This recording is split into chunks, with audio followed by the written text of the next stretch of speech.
vamos a ir empezando igual, aunque esté entrando la gente, porque si no nos come el tiempo y el programa del Celsius ya sabéis que es muy apretado para todos. Dicen las buenas o malas lenguas del Celsius que mientras lo imposible sea posible, todo se puede hacer aquí.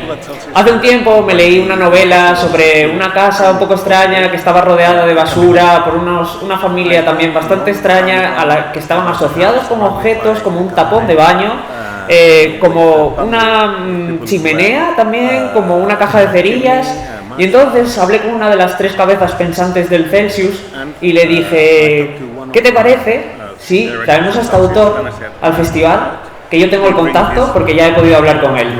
Y me dice, bueno, ya sabes que si se hace, esto es un pacto diabólico, te va a tocar subir al escenario y ya ves dónde estoy. Claro.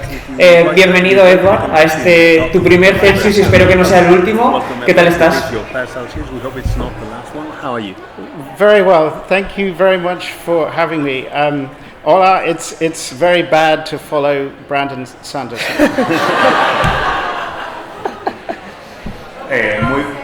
Muy bien, muchas gracias. Estoy encantado de que me hayáis traído.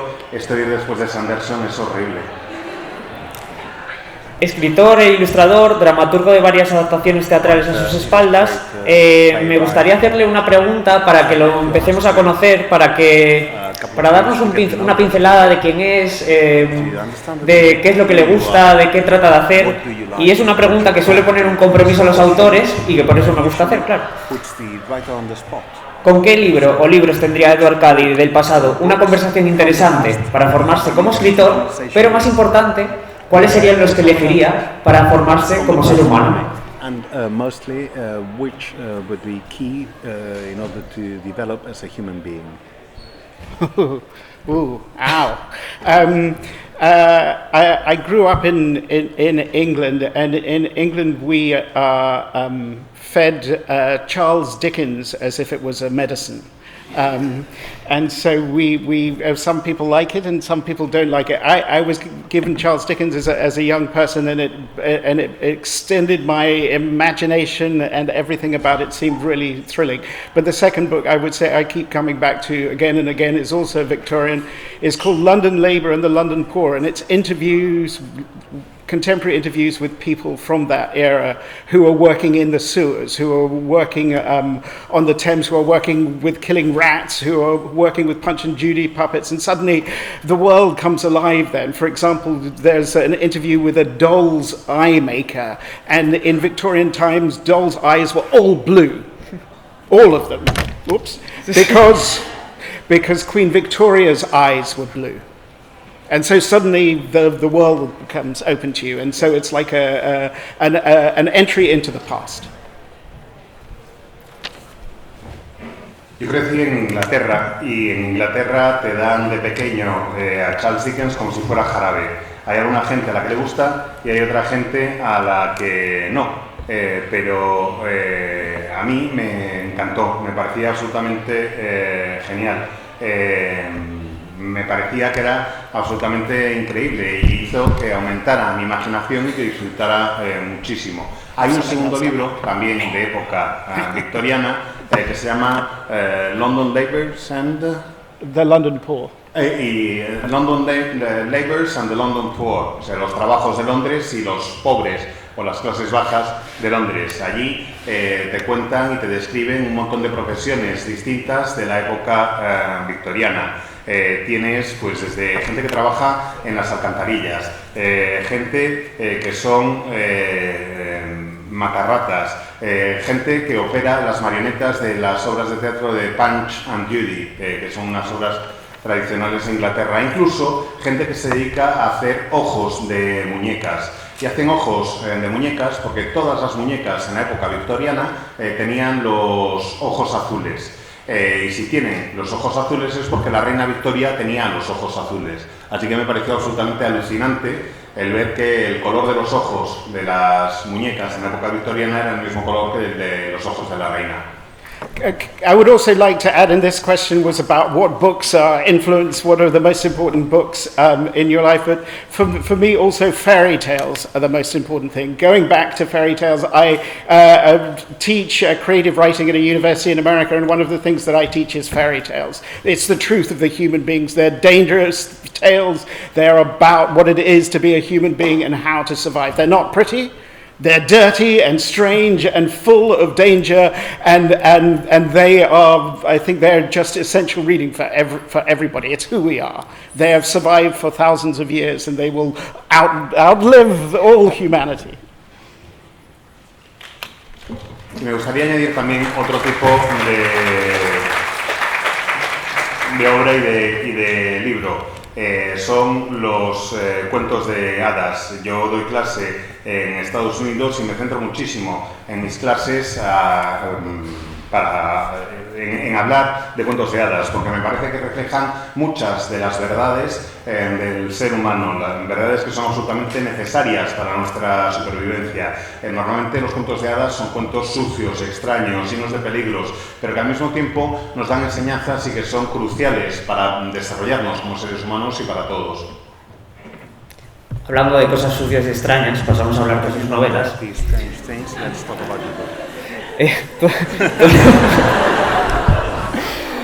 Todas tienen elementos únicos, bastante extravagantes y mundos un poquito oscuros y macabros, pero que tienen un giro histórico y fantástico como una segunda capa de humor. ¿Qué te atrae de estos temas y escenarios para hacerlos siempre parte de tus obras?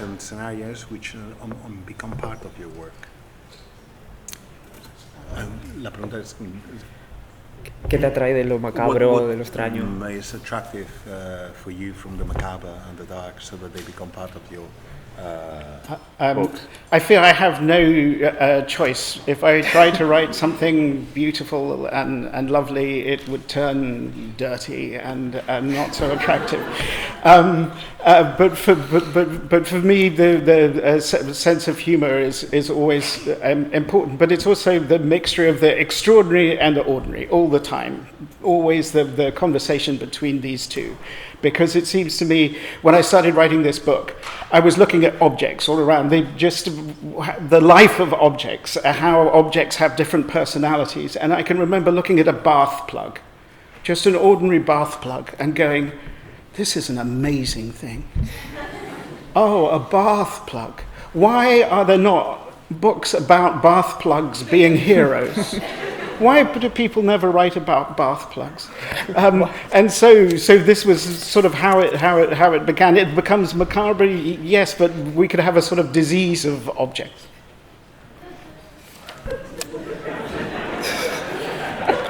You can talk.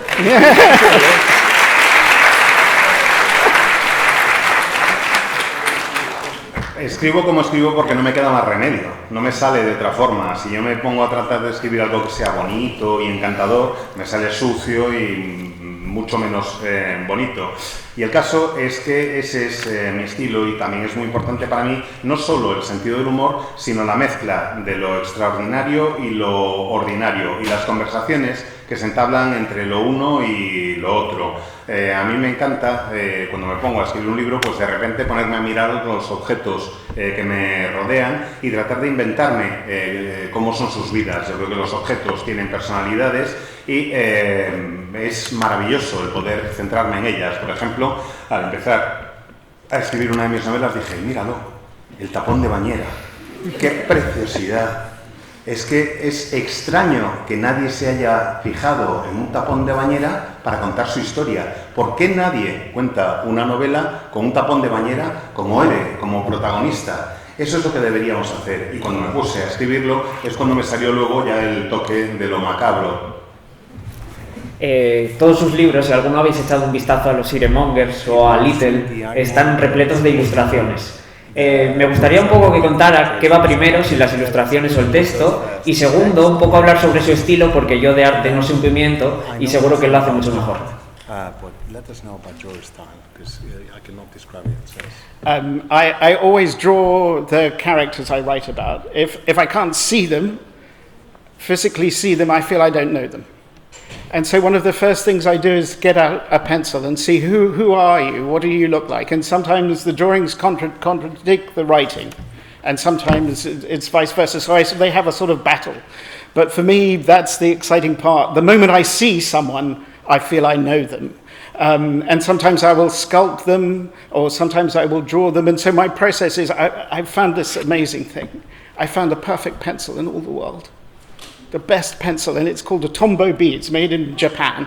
And this pencil, this one pencil, this miraculous pencil, does everything. It can be the faintest line, and it can be the darkest dark. And so for me, I do both. If I can't, writers are always looking for ways not to write. This is part of our life. How do I not write today? And so for me, that escape is drawing. And I can pretend it's still part of the writing process.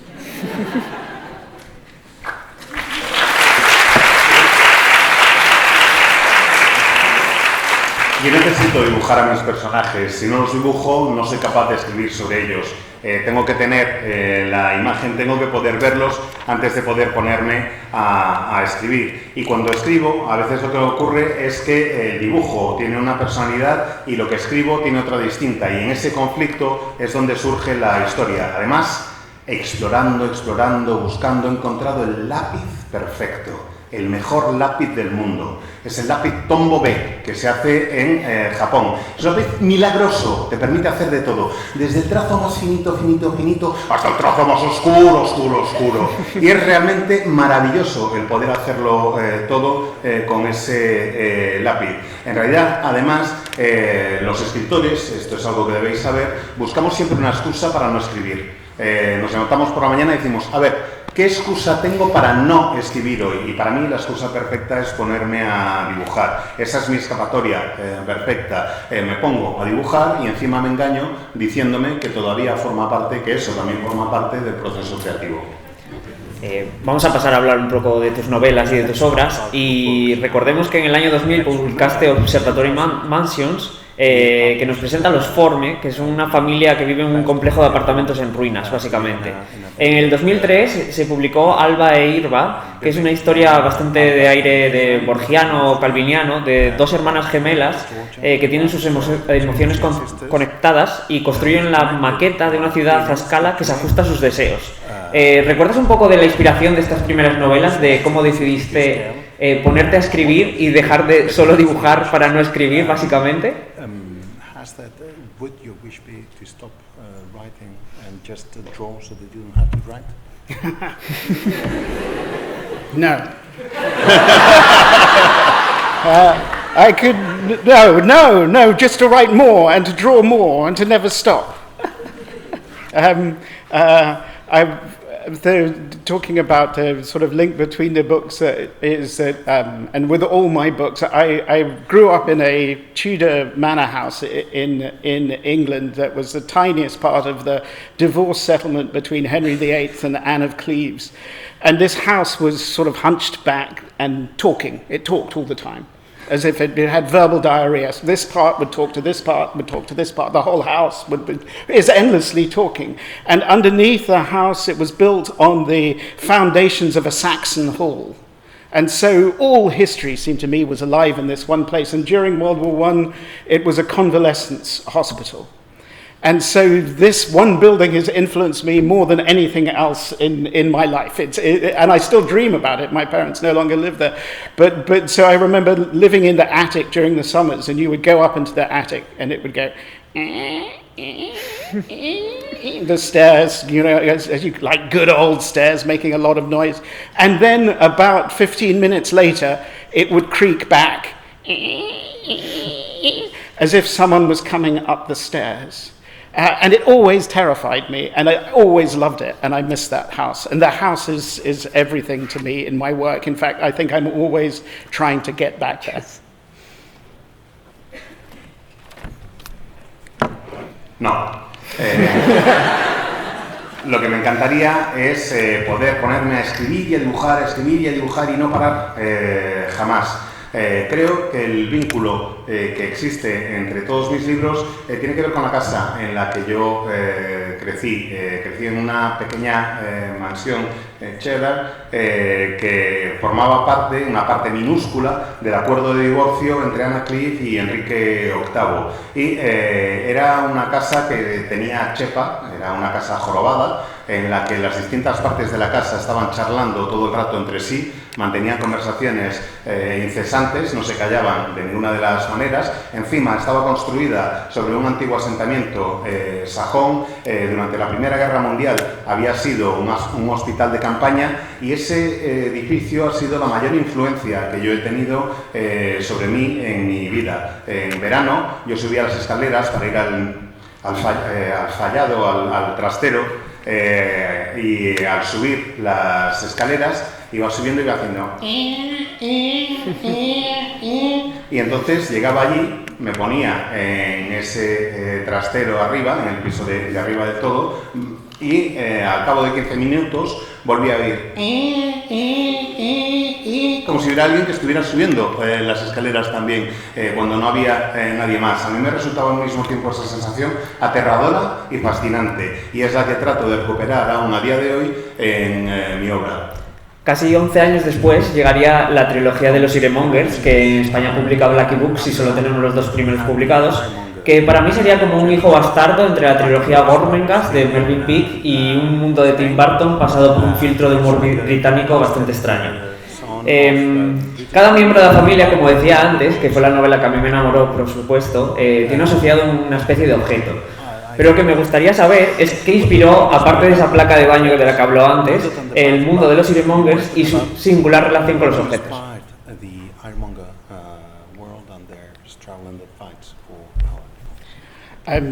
One of the museums I love to go to in London is the Foundling Hospital Museum.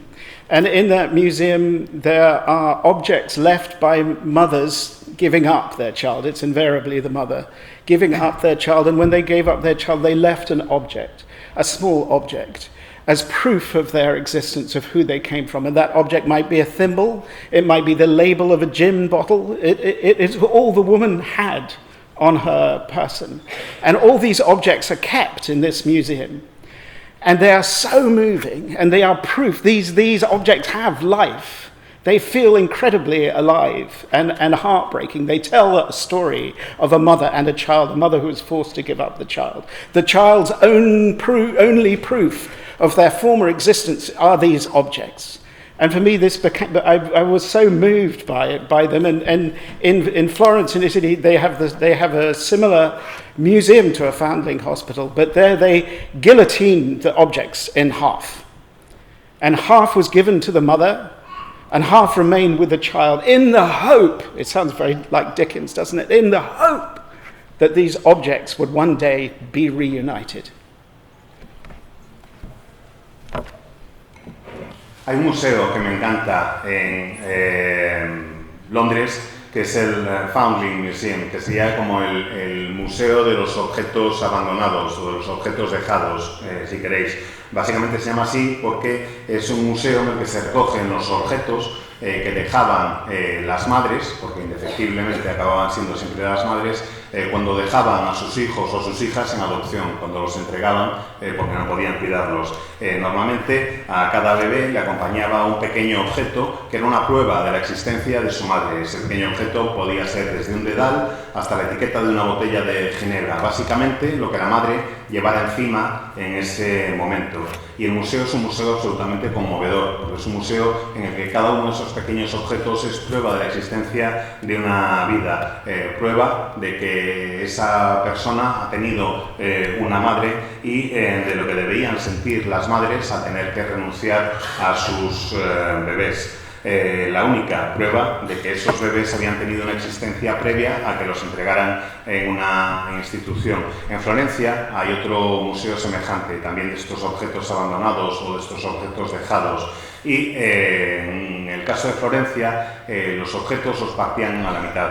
Están todos cortados a la mitad, con la esperanza, y sé que esto suena muy dickensiano, de que en algún momento esos dos objetos volvieran a ser uno, que se reunieran las dos mitades y con la esperanza de que las madres pudieran reencontrarse con sus hijos.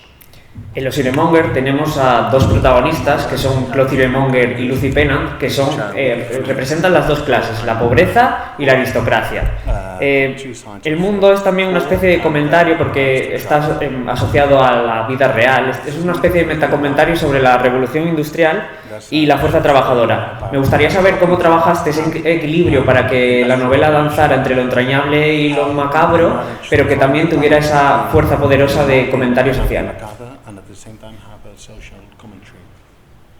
I pictured right at the beginning, I knew that this trilogy was going to be house, town, city. So I saw it in three parts. In the house, I wanted to be like a huge aristocratic mansion, except it's in the middle of a dirt heap. So there's swirling rubbish, and the aristocratic family are moguls of mold. They steal from people and they make money out of rubbish. So I wanted to do Downton Abbey out of filth.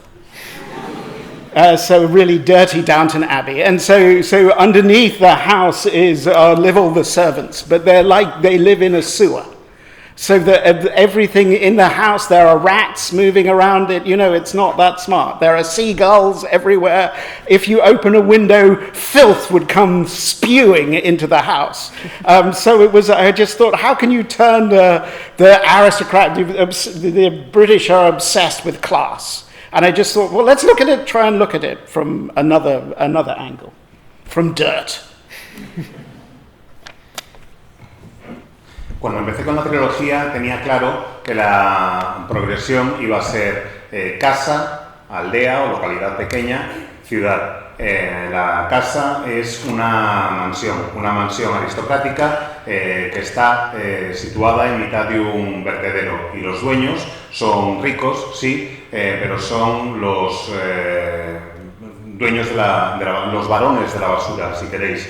Sacan dinero de la basura de los demás. Yo me planteaba que era pues como hacer un Downton Abbey, pero con residuos, con basura. Encima, los sirvientes de la casa viven bajo ella en las alcantarillas y la casa está llena de ratas, hay gaviotas que la sobrevuelan. Si abres la ventana, la basura y la porquería te entran a chorro. Entonces era como una cosa realmente curiosa, porque a los británicos hay en Gran Bretaña una obsesión con la clase social a la que perteneces. Yo pensé que se podía tratar de hacer un análisis de esa clase social, pero partiendo desde el punto de vista de la basura. Y en Blackie Books me han chivado que tienes algo que contarnos sobre London, la tercera parte, y que en teoría aquí vamos a revelar la fecha de salida. And that we would be able to tell them when it is going to be released. So They told me, I don't know.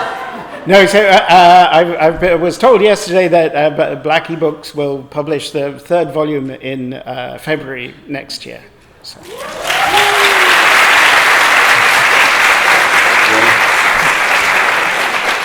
Febrero del año que viene. Y ahora, por supuesto, para abrir bocas, ¿qué nos puedes contar sobre London, que se viene en esa tercera parte? ¿Hacia dónde van Claude Iremonger y Lucy Pennant? What's going to happen to the characters? So, as I said, the house, town, city, I knew that I wanted the trilogy to end up in London proper. And it's not called London because this is the dirty ironmongers. They call it Lungdon, like lung. So that's nice. I knew that I was going to the whole trilogy had to end in the Houses of Parliament on the day Queen Victoria came to open the Parliament for the new session. I knew that was going to happen, and I just thought, this is it. Oh, everything is coming towards this moment. All the characters will come towards this moment, and I conceived that years right before even setting a proper pen down to write the first story. But I didn't know. I knew all the characters would be coming into the House of Commons for the beginning of Parliament, and there would be the Queen who hates the ironmongers. And I just didn't know who would live.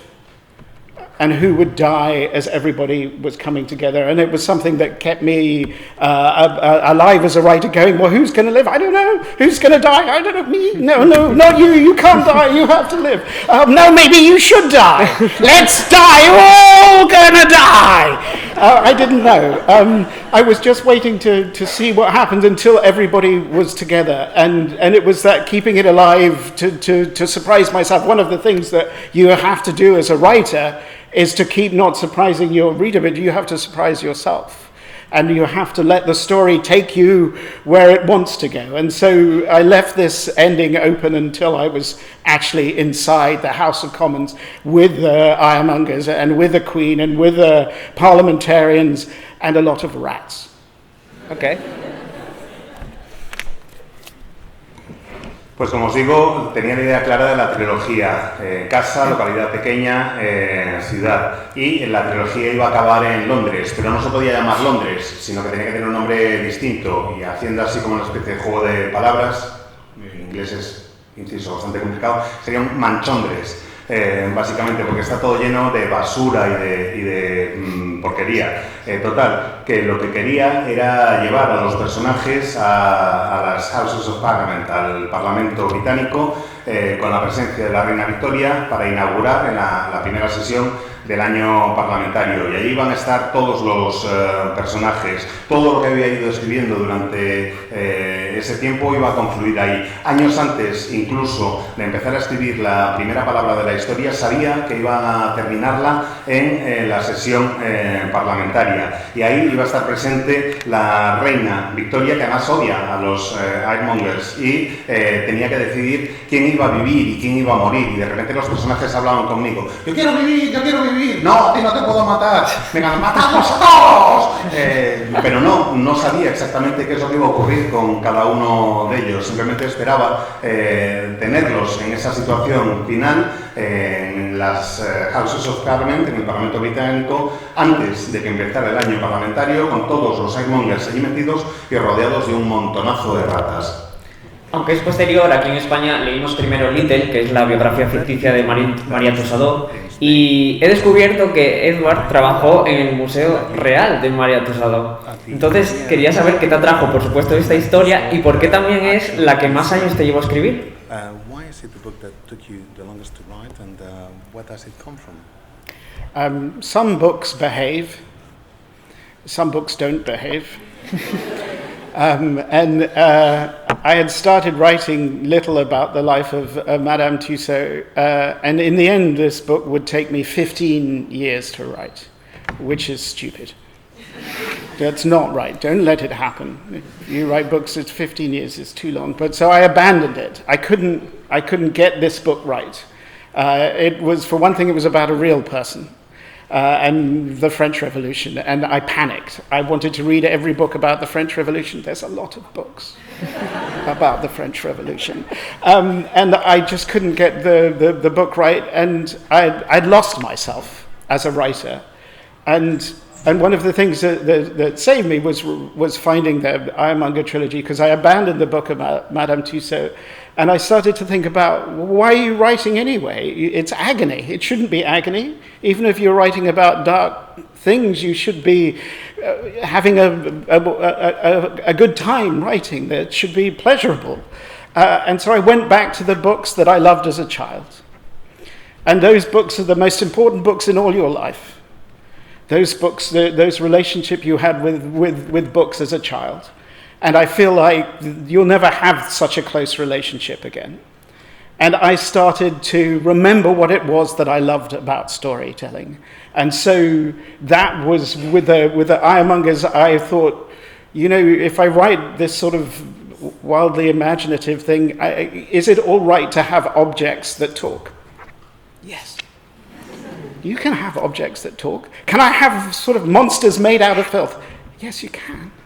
Can I have lots of rats? Yes, as many rats as you like. Really? And suddenly I began to give myself permission to have freedom with the material that I wanted to write. And that's what saved me. And simply by going back to those writers from childhood, for me it was Alan Garner and Diana Wynne Jones, Susan Cooper, writers like that, and I suddenly went, yes, this is what I love. Why have I lost that love? And I wanted to find it again.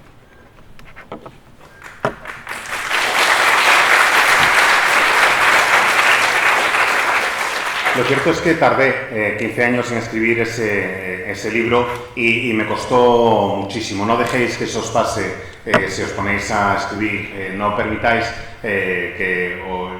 no permitáis que sean 15 años lo que tardáis en escribir un libro. Yo creo que en parte el pánico que tuve y que me hizo abandonar en varias ocasiones el proyecto se debía a que era la historia de una persona real y que, como estaba ambientado en la Revolución Francesa, quería hacerlo todo muy correcto y quería leerme absolutamente todos los libros que se han publicado sobre la Revolución Francesa, y se han publicado un montón de libros sobre la Revolución Francesa. El caso es que dejé que me pudiera ese afán y empecé a sentirme agobiado, empecé a sentir agonía, y aquello no era lo que yo perseguía, no me estaba divirtiendo con lo que estaba haciendo, y me salvó en cierta forma de esta situación la serie de los Ironmongers.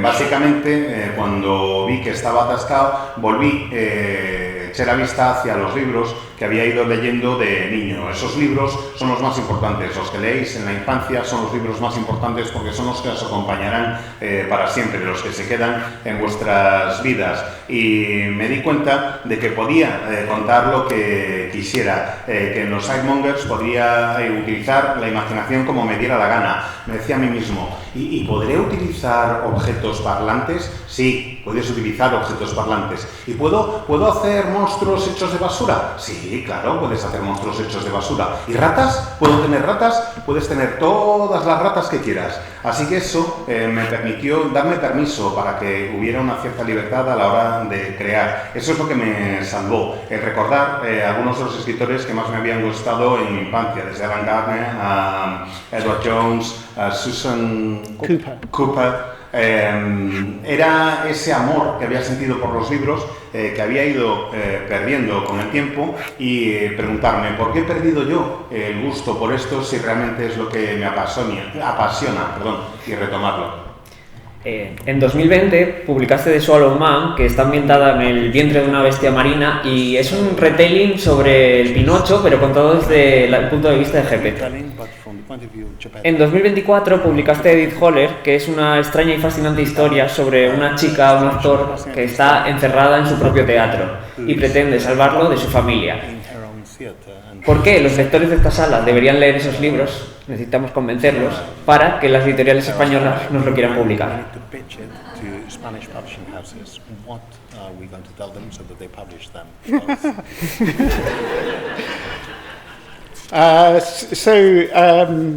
So Edith Holler is a story of a girl in 1901 in Victorian England, in the city of Norwich, which is a city in the east of England that I grew up in, who has a curse put on her as a child. She lives in a theatre, but she can never get out of the theatre. And it seems that her father, who's the actor manager of the theatre, is milking this curse to try and create an audience to come to it. But she's warned, if she ever leaves the theatre, steps off the grounds of the theatre, she will die. But not only will she die, the theatre will collapse and be destroyed. And I wrote this novel during the pandemic, as all around England theatres all the theatres in the world, of course, were shut, were dark. And that place, the theatre, that's this space, this room that can go anywhere, that can travel anywhere, that can be any place in the world, was shut off, as if imagination was gone, destroyed. And so I was thinking of England, where the politicians were closing down the theatres, and when you close them down, they're closed forever. And I feel that there is, in general, in our part of the world, there's a war against the humanities, as if the humanities don't matter, as if all of this is luxury. It's a necessity. The humanities tell us who we are, what we are. Without them, we are automata. And so I wanted to write about that I write about the importance of stories about this character, this young girl who is made up of stories. She's only stories. She's fed stories. She's fed lies, magnificent lies, fairy tales as a child. And she doesn't know what's true and what isn't. But for me, it's a story about the importance of the arts for human beings. What are we without them? And also, when we're all dead, what survives? It's the arts.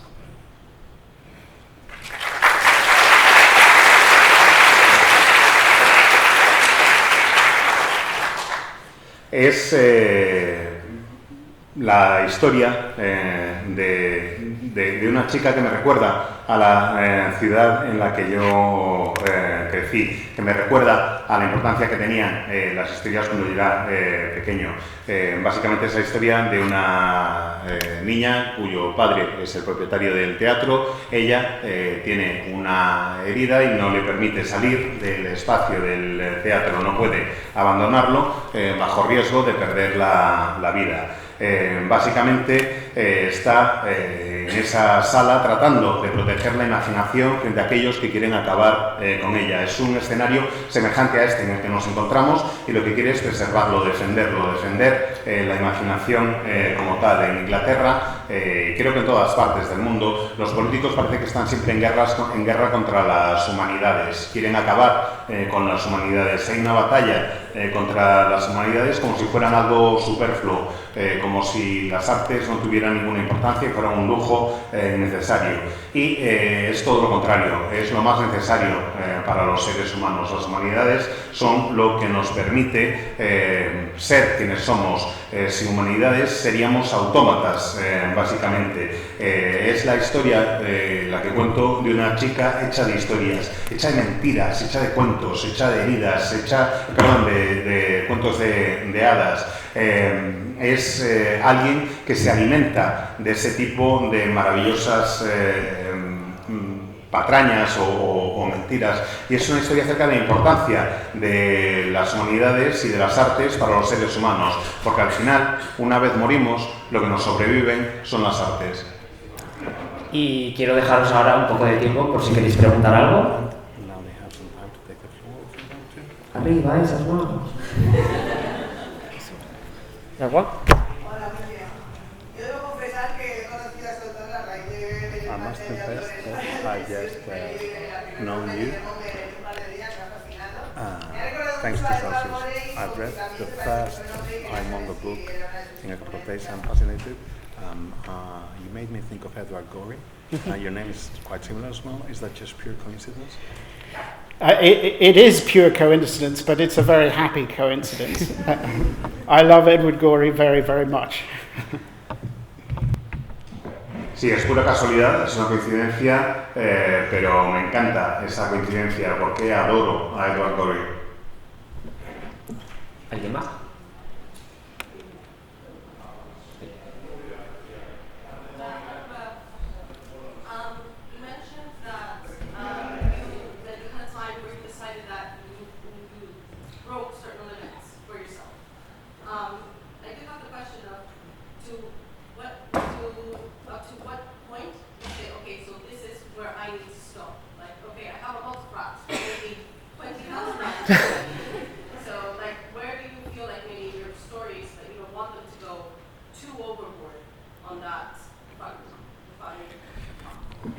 Básicamente, ¿cuándo y dónde pone el límite en sus historias?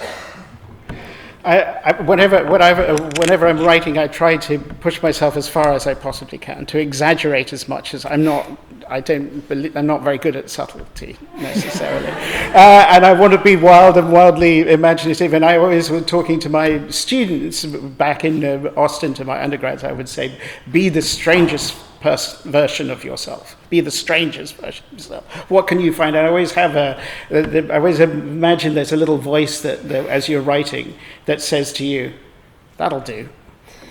And you go, "No!" Whenever you hear that voice, you have to throttle it and get back to writing. And so it's always trying to find something that will surprise you even more, to get to the truth of the characters, but keep surprising. But when you know it's done, everybody's dead.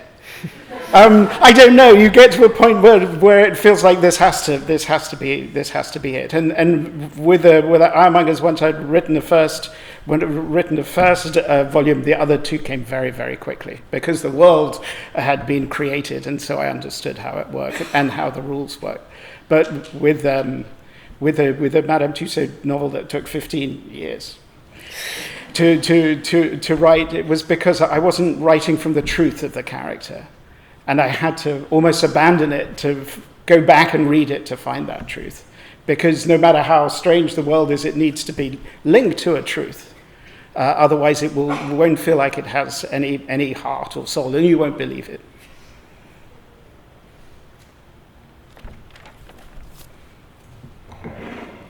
Pues siempre le digo a mis alumnos en las clases que doy que vayan todo lo lejos que puedan. Como veis, lo de la sutileza no es lo mío.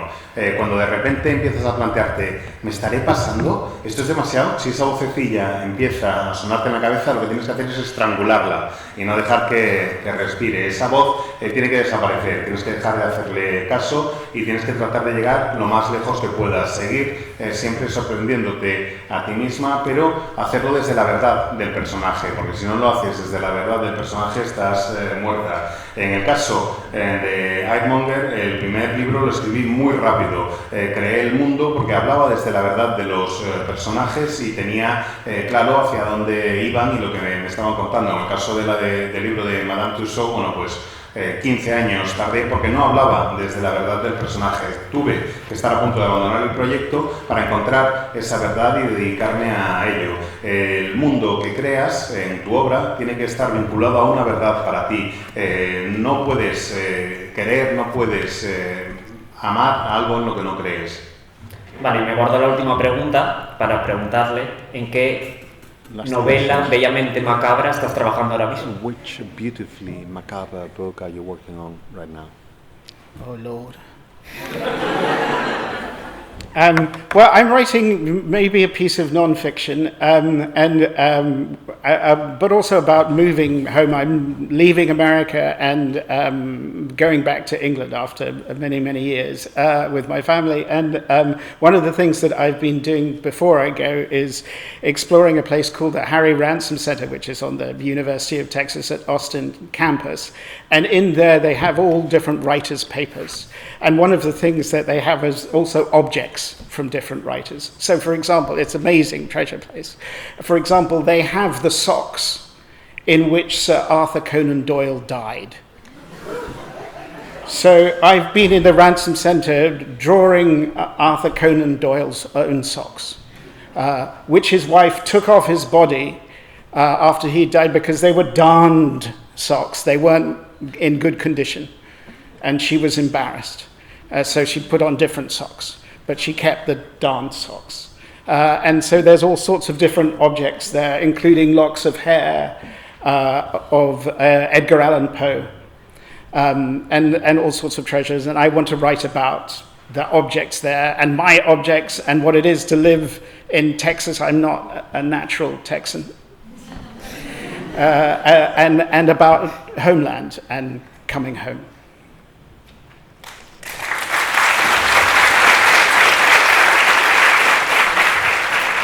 Estoy escribiendo un proyecto que tiene que ver con mi regreso al Reino Unido después de estar en Estados Unidos. El caso es que en Austin hay un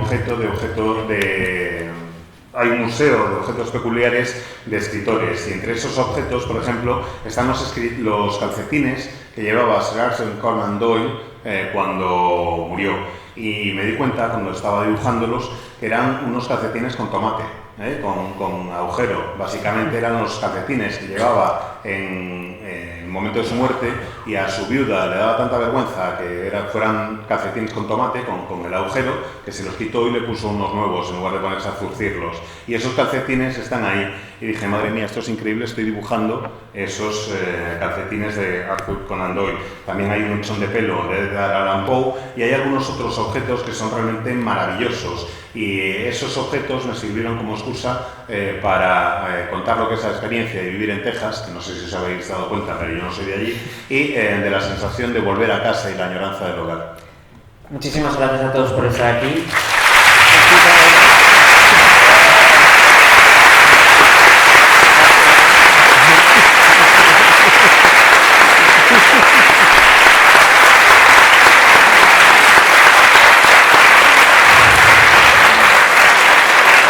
ahora debéis comprar sus libros, ir a verla a la firma y hacérselo saber a Blacky Books para que nos traiga más libros de Edward, ¿vale?